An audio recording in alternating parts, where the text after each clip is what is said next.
Hey Bryce, this is Adrian Gomez with 212 Athlete. Thanks for being a part of what we do.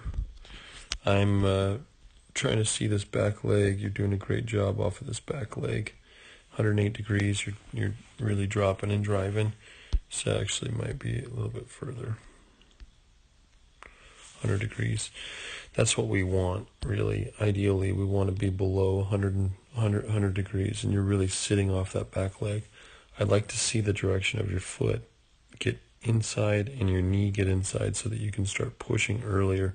But you're doing a good job pushing and driving. Your back heel is rotating correctly. But it completely comes off the ground and your knee comes up. I'd like that to not happen. I'd like your hips to rotate and not your knee to come in. I'd like your back leg to stay almost straight so your hips can rotate through. That's going to be huge for you, huge velocity help, because that back knee's coming in and you're losing a lot of your velocity. Moving into the external rotation of plant leg, this is actually pretty dang good. See you move. It's pretty small, about 8 degrees.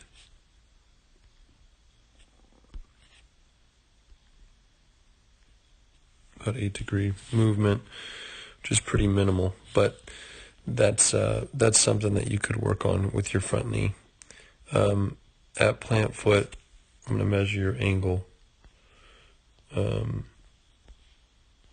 About 114, which is fabulous. You're driving with your legs, you're getting down, so that's good. That's something that you're doing very, very well with. Next one I'm going to measure is your front knee, and it's 127. This is where I think I could help you. This knee needs to come back to be able to make room for your chest. So the knee comes back, chest drives through, and your hips rotate as well. So if you can do that, get that front knee back, that is going to be a huge improvement in velocity. 124 degrees. I'd like to see you at 136 if you can, if not more, if that knee can come back. I think you're going to benefit a ton. We're only talking a few inches. A few inches, man, and it's not really a lot. So you're really close. You're really close to doing that. So looking at posture, at ball release,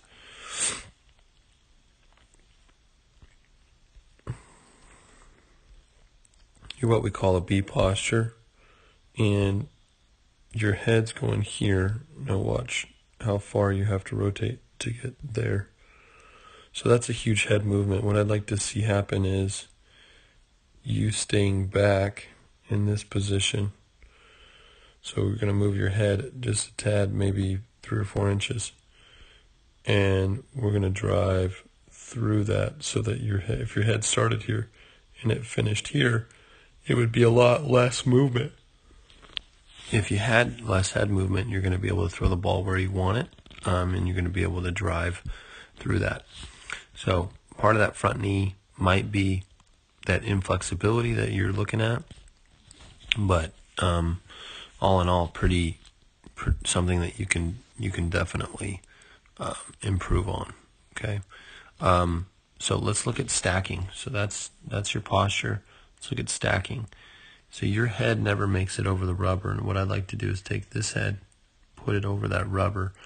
I'd like to get you back in this position. I'd like to get your knee inside, and if we can do that, get your knee inside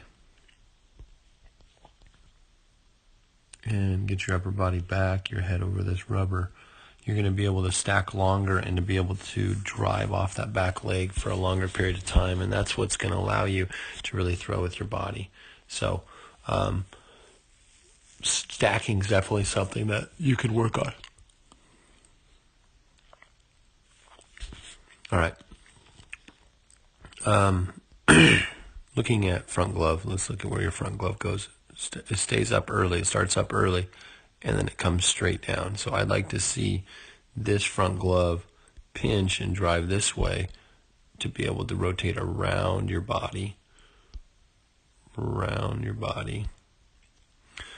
So you're close. That's something that you could definitely improve upon. That front glove is something that you need to work on. Let's look at the high elbow. It's a little bit high. You can see the different elevation of your shoulders and then your elbow. So it's, we're talking about 14 degrees difference or 16 degree difference where your elbow's elevated. So I'd like to see it, down 3 or 4 inches. And that's going to, you can see your elbow on this angle where it comes up instead of through. I'd like to see from here you to drive your hips through. But the reason why you can't drive your chest through is because now your back leg's off the ground and your knee's coming up. So there's not a lot of control in the upper body because of that back leg. So that's definitely something that you can improve upon. Let's look at your release point. So just released, boom, right there.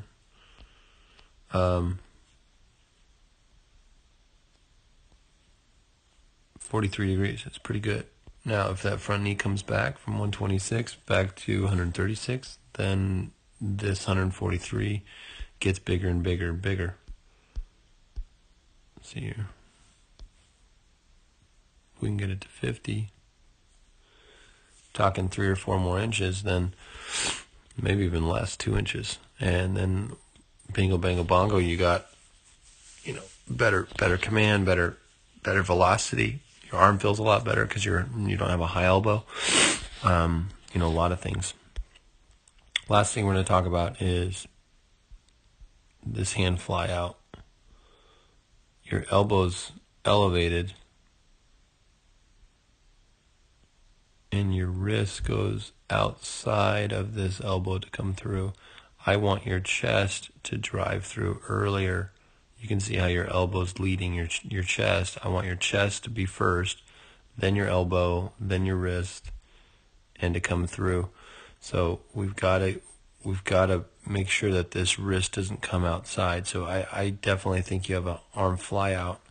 And with the fix of that, you're going to see it, improved, strength in the shoulder and the elbow.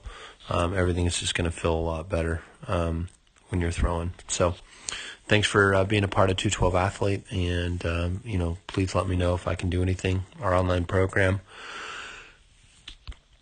is something that will definitely take all of these weaknesses and really be able to provide an opportunity for you to have all the information in one place and to start fixing those weaknesses.